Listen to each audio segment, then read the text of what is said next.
नमस्कार, मैं श्यामगिरी। आज के कार्यक्रम में आप सभी दर्शकों का स्वागत है। सुप्रीम कोर्ट में चुनाव आयोग को लेकर के जो सुनवाई हुई, बिहार को राहत मिलेगा, क्योंकि चुनाव आयोग के द्वारा किए जा रहे कार्य बिहार के अंदर, उसके अंदर एक साजिश की बू आ रही है।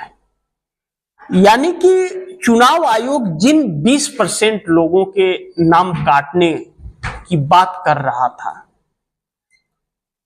वह बिल्कुल होता हुआ नजर आ रहा है। लेकिन इसके बीच 20% वह नाम तो कटेंगे, लेकिन उसमें कुछ ऐसे नाम चढ़ जाएंगे जिसका अंदेशा है, हो रहा है।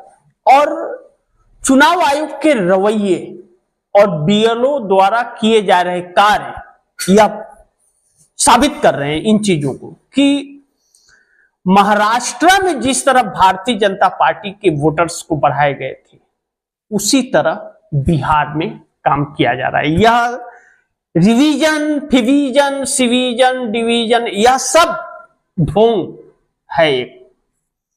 अब तो शक इस कदर जा चुका है कि चुनाव आयोग ने सारी लिस्ट तैयार कर ली है। यह जो पाखंड चल रहा है बिहार के अंदर रिवीजन का और फॉर्म भरे जा रहे हैं, वह सिर्फ इसलिए कि दिखावा है कि बिहार में हुआ, बाकी लिस्ट तैयार है उसके पास। लेकिन इस बीच सुप्रीम कोर्ट ने जो सवाल खड़े किए चुनाव आयोग को, सुप्रीम कोर्ट ने क्या कहा? सुप्रीम कोर्ट ने कहा कि बड़ी अहम चीज पूछा सुप्रीम कोर्ट ने कि जब चुनाव आयोग ने कहा कि आधार कार्ड को लेकर के जब सुप्रीम कोर्ट में चर्चा हुआ, तो चुनाव आयोग कहा कि आधार कार्ड नागरिकता का प्रमाण नहीं है। चुनाव आयोग ने यह तर्क दिया था सुप्रीम कोर्ट के अंदर जब सुनवाई हुई थी। तो सुप्रीम कोर्ट ने कहा कि इलेक्शन कमीशन तय नहीं कर सकता कि नागरिक कौन है। नागरिकता तय करने का काम गृह मंत्रालय का है, चुनाव आयोग का नहीं है कि आप इसको नागरिकता साबित नहीं करता, ये नहीं करता, वो नहीं करता। यह बात आप मत बोले। आपका काम यह नहीं है कि नागरिक कौन, नागरिकता तय करे। आप सिर्फ वोटर लिस्ट बना सकते हैं, टर्नओवर आप बढ़ा सकते हैं। लेकिन फिर चुनाव आयोग कहता है कि मतदाता सूची रिवाइज करने का अधिकार है। यह सही बात है, संविधान हक देता है कि रिवाइज समय समय पर कर सकता है। लेकिन फिर चुनाव आयोग के ऊपर सुप्रीम कोर्ट ने एक सवाल खड़ा कर दिया कि अगर रिवाइज करना था तो इतनी देर क्यों की? इतनी देर से क्यों रिवाइज कर रहे हो? जबकि फरवरी महीने में नई सूची जारी हो गई थी विधानसभा के लिए, तो फिर रिवाइज करने की 4 महीने पहले क्यों जरूरत पड़ गई? इससे धोखाधड़ी की बू आ रही है। दूसरी चीज, सुप्रीम कोर्ट ने जब यह कहा कि आप Aadhaar card, voter card, ration card को मान्य दस्तावेज में रखिए, चुनाव आयोग को यह सलाह दिया, आदेश नहीं दिया। ध्यान दीजिएगा आप दर्शक, सुप्रीम कोर्ट ने यह आदेश नहीं दिया है, सलाह दिया है। और इसको अगर मान्य न किया जाए तो क्यों न किया जाए, इसका जवाब आपको देना पड़ेगा। फिर 28 तारीख को यहां पेच फंस गया। अब इस बीच क्या हुआ? और दूसरी चीज, सुप्रीम कोर्ट ने कहा कि आप सूची जारी नहीं करेंगे, नई सूची जारी नहीं करेंगे जब तक कोर्ट में सुनवाई चलेगी। अब इससे पेच फंस गया। अब सवाल यह उठता है कि बिहार के अंदर पटना फ्लाईओवर पर हजारों की तादाद में फार्म फेंके हुए देखे गए। जो बीएलओ फार्म लेकर के आ रहे हैं, वह फार्म फेंके हुए देखे गए। वह फार्म कौन फेंक रहा है? क्योंकि डॉक्यूमेंट तो बीएलओ के पास आ रहा है, सुपरवाइजर के पास आ रहा है, चुनाव आयोग के पास आ रहा है, तो यह फार्म फेंका किसने? यह एक बहुत बड़ा प्रश्नवाचक चीज कि इस बीच में बहुत बड़ा घालमेल तो बिहार में नहीं चल रहा है। बिहार के मतदाताओं के भविष्य के साथ खिलवाड़ किया जा रहा है। अब यह इलेक्शन कमीशन और मोदी के तानाशाही कह ले या क्या कहे, इसका फैसला आप दर्शक कीजिएगा। लेकिन बिहार के अंदर अब एक चीज तो है कि एनडीए गठबंधन के सहयोगी जो हैं बिहार में, क्या चुनाव आयोग के इस फैसले से और जिस तरह से चुनाव आयोग कर रहा है, काम कर रहा है, उसका फायदा एनडीए गठबंधन के घटक दलों को मिलेगा। बिहार के अंदर जो घटक दल हैं भाजपा के, एनडीए गठबंधन के, नीतीश, चिराग पासवान, जीतन राम मांझी, उपेंद्र कुशवाहा, इन लोगों को फायदा मिलेगा, या फिर इलेक्शन कमीशन ने एनडीए गठबंधन और भारतीय जनता पार्टी के गला को फंसा दिया है। क्योंकि जब 25 तारीख को फाइनल लिस्ट आएगा और सूची जारी होगी तो बड़ी भारी मात्रा में लोग सड़कों पर फिर उतर सकते हैं, तो फिर सरकार को संभाल पाना बड़ी मुश्किल हो जाएगा। और इससे यह भी अब साबित होगा कि क्या डॉक्यूमेंट दिया है। चुनाव सूची जब जारी होगी तो यह भी सवाल उठा है किसने क्या डॉक्यूमेंट दिया है और क्यों बाकियों के नाम काटे गए हैं। और अब एक अखबार में यह भी छपा कि पूरे देश में यही कार्य चुनाव आयोग करेगा। चुनाव आयोग को यह पावर किसने और किस एक्ट के तहत दिया। अब मुझे यह बात कहने में कोई परहेज नहीं है कि अब इस देश की जनता को पहले इन हुक्मरानों के दस्तावेज की बात करनी चाहिए और इनको अपने दस्तावेज दिखाने के लिए कहना चाहिए कि चुनाव आयोग की शर्त जो 11 डॉक्यूमेंट के है, पहले प्राइम मिनिस्टर से लेकर के राष्ट्रपति तक के लोग पहले अपने डॉक्यूमेंट इस देश के सामने रखें। अपने माता पिता के बर्थ सर्टिफिकेट, प्रमाण पत्र, इन सब चीजों को डॉक्यूमेंट को रखें या लोग पहले। और वह जो डॉक्यूमेंट जमा करें उस डॉक्यूमेंट की सुप्रीम कोर्ट की अगुवाई में विशेष टीम बना करके उसकी जांच की जाए। यह मांग अब देश की जनता को करनी चाहिए, मैं कर रहा हूं। क्योंकि जो डॉक्यूमेंट्स बिहार के उन मजदूरों से पूछ रहे हैं तो पूछने वाला भी अपना डॉक्यूमेंट दिखाए, वह भी तो इस देश का है। और या फिर वह नहीं दिखा पा रहा है तो उसे भी इस देश से निकाला जाए, उसकी भी नागरिकता छीन ली जाए कि वह नागरिक नहीं है। कुछ भी बोल दो कि पता नहीं कहां से टपका है। यह चर्चा मैं नहीं कर रहा हूं, यह चर्चा बिहार के अंदर और आम जगहों पर यह चर्चा लोगों के मुख से सुनने को मिल रहा है। कैमरे पे नहीं कोई बोल रहा है तो उस तरह कैमरे ऑफ होने पर यह चर्चा लोग ऑफ कैमरा चर्चा कर रहे हैं और सवाल खड़े कर रहे हैं। जो आने वाले वक्त में यही रवैया रहा तो सड़क पर यह मांग उठ सकती है कि बाकियों का छोड़ो, पहले इस देश का राष्ट्रपति, इस देश का प्रधानमंत्री और जो चुनाव आयोग यह फरमान सुना रहा है पहले वह अपना डॉक्यूमेंट दिखाए। सुप्रीम कोर्ट तो कह चुका है कि आप यह डॉक्यूमेंट मांग रहे हो, हमारे पास भी नहीं है, तो क्या मैं इस देश का नागरिक नहीं हूं? तो इन लोगों को अब दिखाना चाहिए और इन लोगों का नाम वोटर लिस्ट से काटना चाहिए सबसे पहले। और नहीं तो चुनाव आयोग को जनता का गुस्सा झेलने की साहस रखनी पड़ेगी फिर, क्योंकि जनता जब जवाब लेने के लिए आतुर हो जाएगी तो चुनाव आयोग कहीं नहीं भाग के जा सकता, जवाब देना पड़ेगा उसे। और कानून भी जवाब पूछता है। और जो इस देश के नागरिक के लिए फरमान जारी हो रहा है वह हर किसी के लिए लागू होगा। और दूसरी चीज, एनडीए गठबंधन अब टूट तो नहीं जाएगा, इस पर भी सवाल बड़ी गंभीर रूप से चर्चा हो रहा है, क्योंकि बिहार की जनता के बीच गुस्सा फूटता जा रहा है।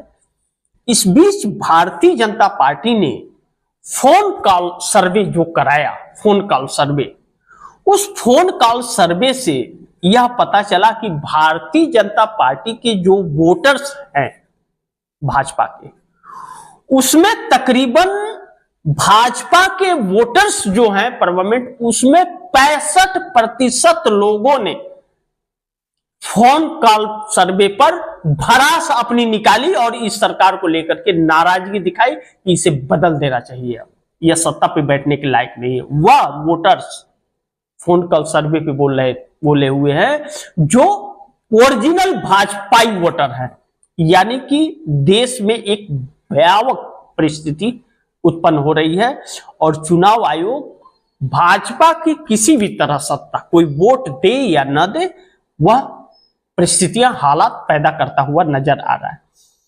रिवाइज बिल्कुल हक है चुनाव आयोग का, लेकिन वह चुनाव आयोग धोखा दे रहा है, वह लोगों के भावनाओं के साथ खेल रहा है, एक ऐसे व्यक्ति के लिए जो व्यक्ति इस देश को गड्ढे में डुबो दिया है। अब एक बात हम लोग इस पर कर ले जो बहुत जरूरी है कि आखिर बिहार की यह हालात करके बिहार को चर्चा में लाने के लिए क्यों ऐसा किया गया, यह माहौल क्यों पैदा किया गया और अचानक क्यों भारतीय जनता पार्टी को 24 जून चुनाव आयोग को 24 जून को यह अल्टीमेटम जारी करना पड़ा। जैसे नोटबंदी का रात 8 बजे आके नरेंद्र मोदी ने कहा कि आज रात 12 बजे से 1500 के वोट लीगल टेंडर नहीं रहेंगे, वैसे चुनाव आयोग कहा कि कल से हम आज रात 12 बजे से हम पूरे वोटर कार्ड को निरस्त करते हैं और कल से हम दूसरा नया रिवीजन करेंगे, रिवाइज करेंगे, नया वोट बनाएंगे। ऐसा क्यों? और अगर विदेशी मुल्क के लोग ज्यादा हो गए हैं और यह मालूम है, तो गृह मंत्रालय क्या कर रहा था? घंटा बजा रहा है गृह मंत्रालय। हकीकत यह है कि एक अनपढ़ों की फौज इकट्ठी हो गई है और वह अब मोदी सरकार के लिए और उस मंत्रिमंडल के लिए सत्ता इतना जरूरी हो गया है कि सत्ता अगर गया तो जेल के अंदर यह लोग सब होंगे। इसके लिए इन लोगों को सत्ता जरूरी है और उन हुक्मरानों को भी। लेकिन ऐसे में एनडीए के मुख्य सहयोगी चंद्रबाबू नायडू सोचने पर मजबूर हो रहे हैं।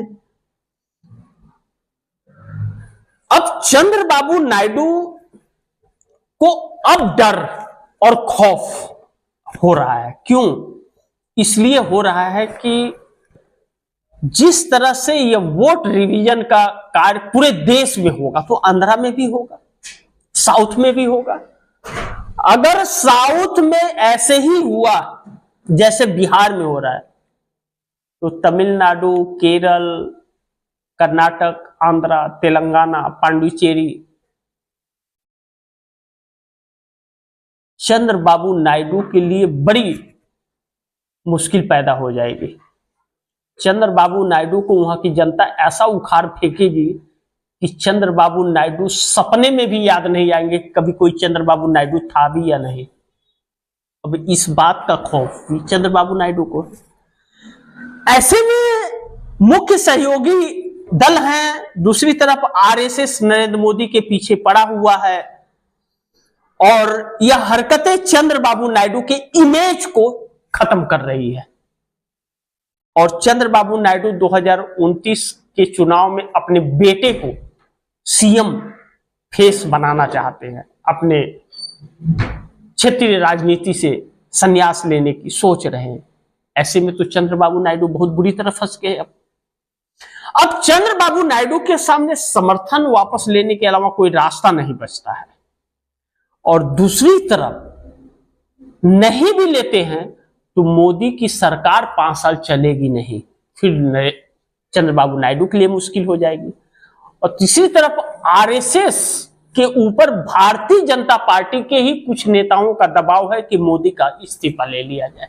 इसलिए आरएसएस 75 साल 17 सितंबर को पूरा होते ही इनका विदाई की बिगुल बजा रहा है, जिसको मोहन भागवत ने इशारों में कई बार कह भी दिया।